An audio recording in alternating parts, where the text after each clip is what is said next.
Programa nas Entrelinhas. Iniciativa do curso de Administração Pública da ESAG. Apresentação: Professor Enio Luiz Spaniol.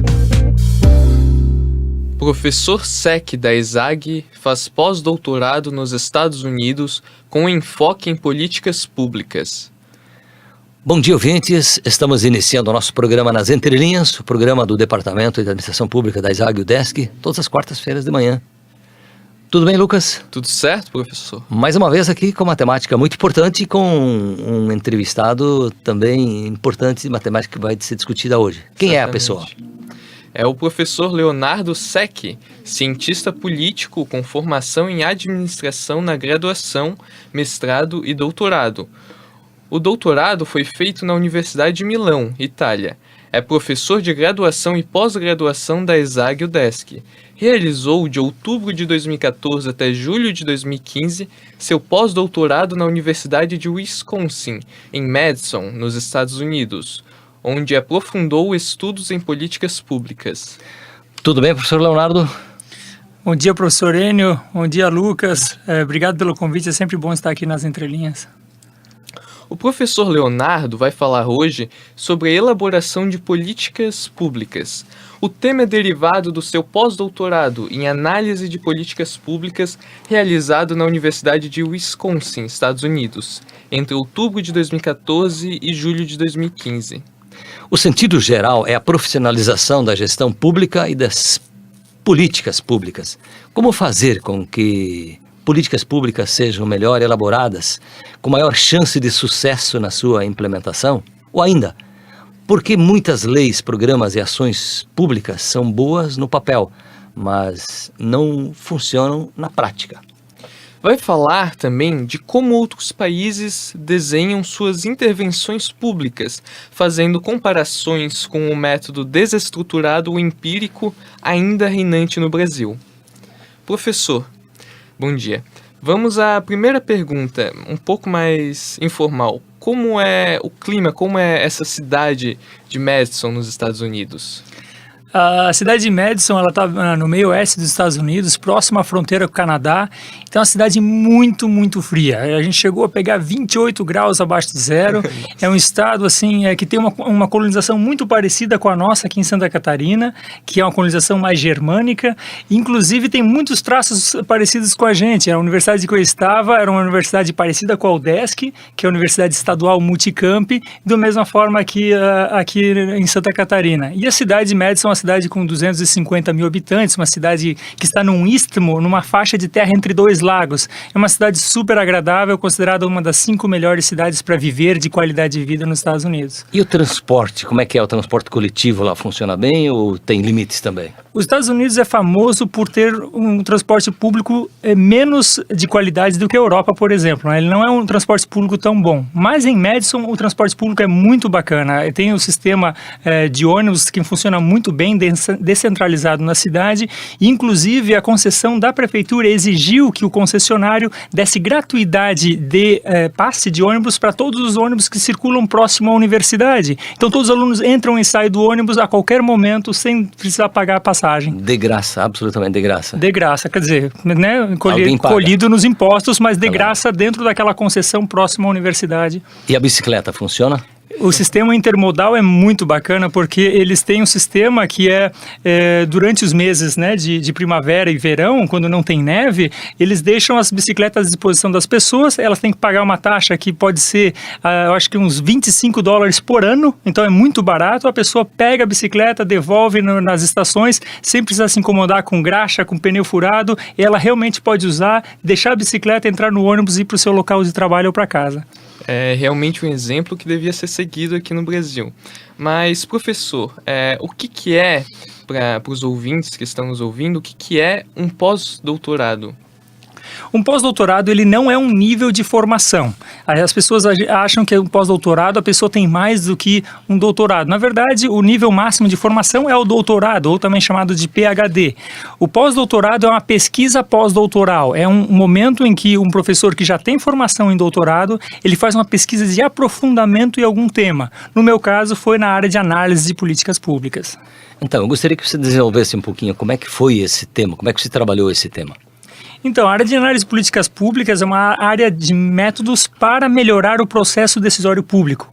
Né? Se a gente for comparar como é que era feito as decisões antigamente, de forma bastante empírica, ou seja, as pessoas fazendo política pública baseada no achismo, isso vem mudando desde a década de 50, principalmente nos países europeus, e começa a mudar aqui no Brasil também, ou seja, introduzir métodos para melhorar o desenho das políticas públicas, o desenho das leis, dos programas, dos projetos, enfim, todas as intervenções públicas serem baseadas não apenas em interesse político, mas sim em capacidade técnica de projeção, de estimativa de custo, estimativa de benefício e de capacidade de implementação. É possível explicar alguma coisa de como é que funciona exatamente esse método? Sim, o método de análise de políticas públicas, ele tem duas variações. A primeira é a análise chamada racionalista, que é a análise que inclui cálculos e projeções da qualidade daquela política pública. Que análise de custo-benefício, por exemplo, é você ver se a política pública que você vai apresentar ou vai transformar em lei, ela vai ter um impacto esperado sobre a resolução do problema.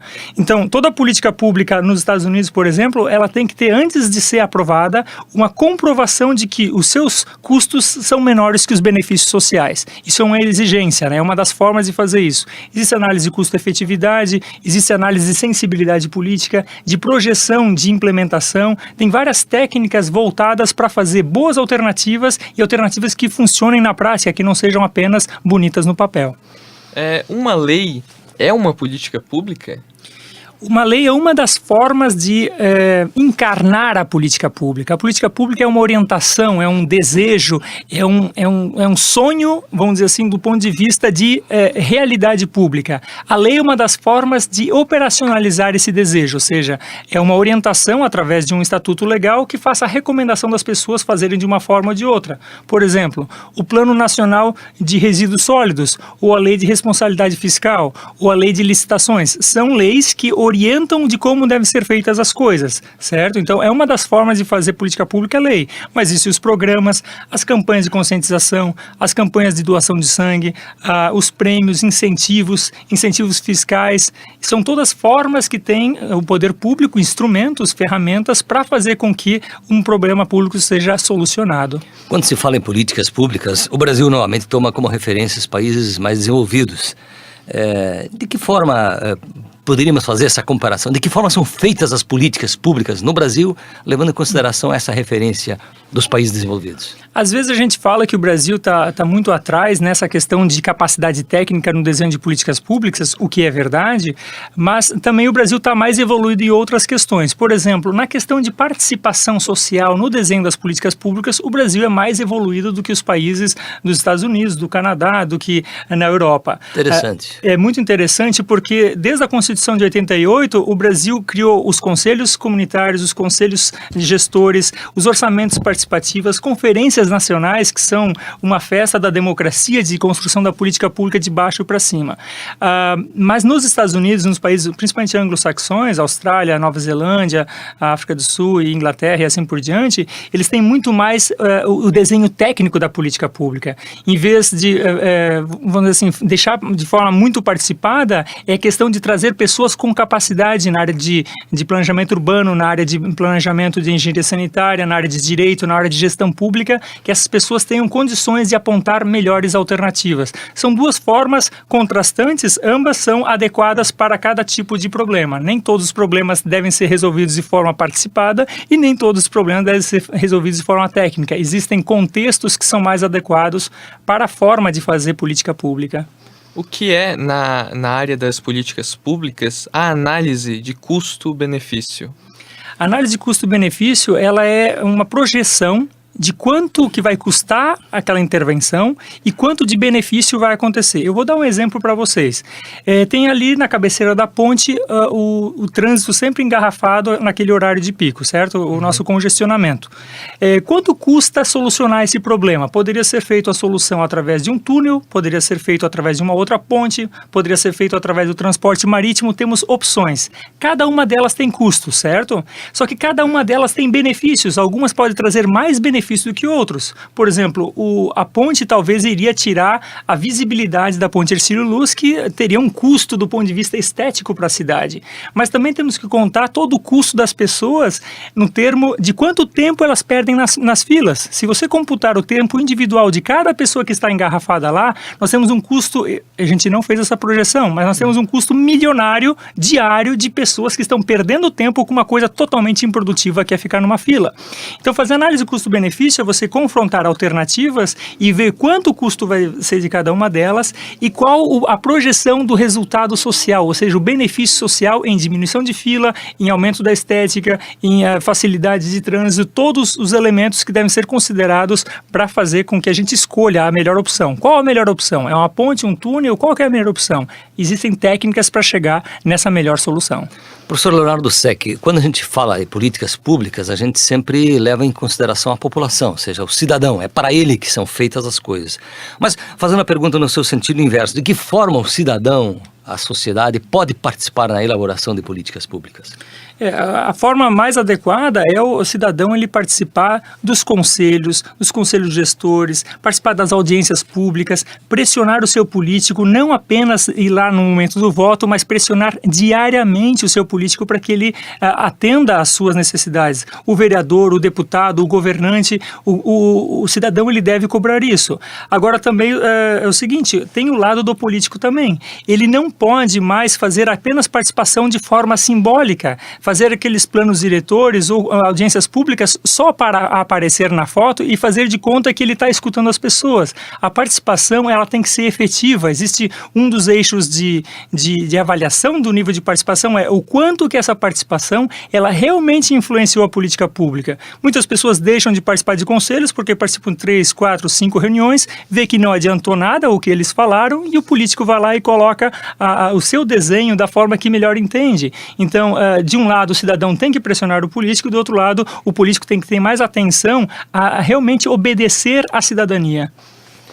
O que é melhor? Elaborar uma política pública de forma técnica, com cálculos, estatísticas, previsões, ou de forma política, com participação social e construção de consenso político? Me parece que essa é a questão central que você abordou no teu tema do teu pós-doutorado. Isso, exatamente. Essas são as duas formas principais de desenhar política pública. E a resposta é, depende do contexto. Depende do tipo de pessoas que estão participando e depende do contexto decisório.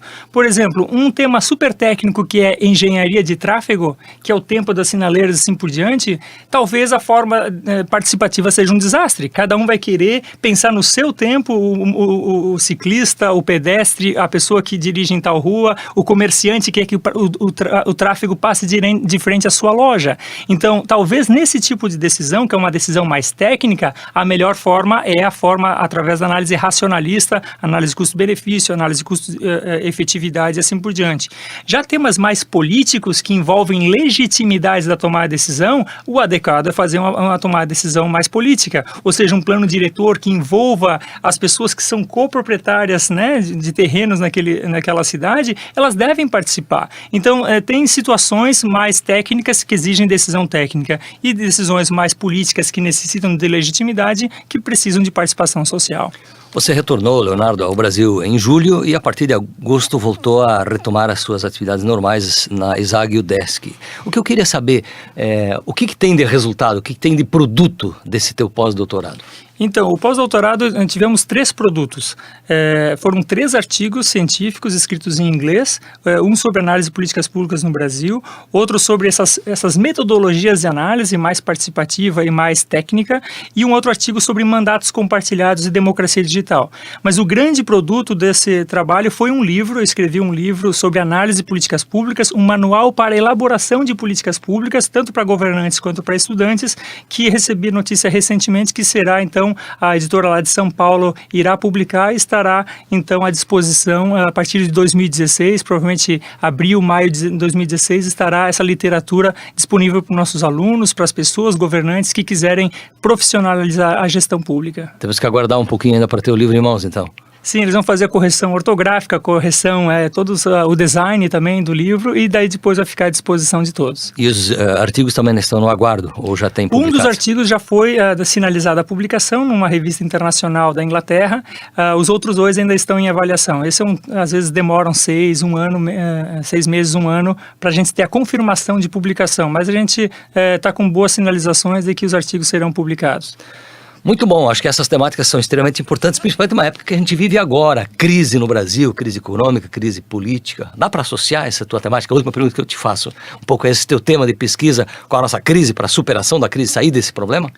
Sem dúvida, eu acho que um dos grandes temas atuais é a análise da extinção das políticas públicas. É ver se as políticas públicas que estão sendo desenhadas, ou que foram desenhadas no passado, realmente têm condições de continuar. E a análise de políticas públicas, a avaliação das políticas públicas com indicadores, com critérios, essa é uma das formas de fazer realmente uma revisão daquilo que nós temos e se realmente precisamos continuar com certas políticas ou devemos investir em outras. Bom, professor, obrigado por vir aqui ao programa. Parabéns pelo seu pós-doutorado. Muito obrigado, Lucas. Estou à disposição aqui do Entre Linhas. Agradecemos também aos ouvintes e o nosso programa Nas Entrelinhas volta semana que vem nesse mesmo horário. Bom dia. Nas Entrelinhas, iniciativa do curso de Administração Pública da UDESC-ESAG, Universidade do Estado de Santa Catarina.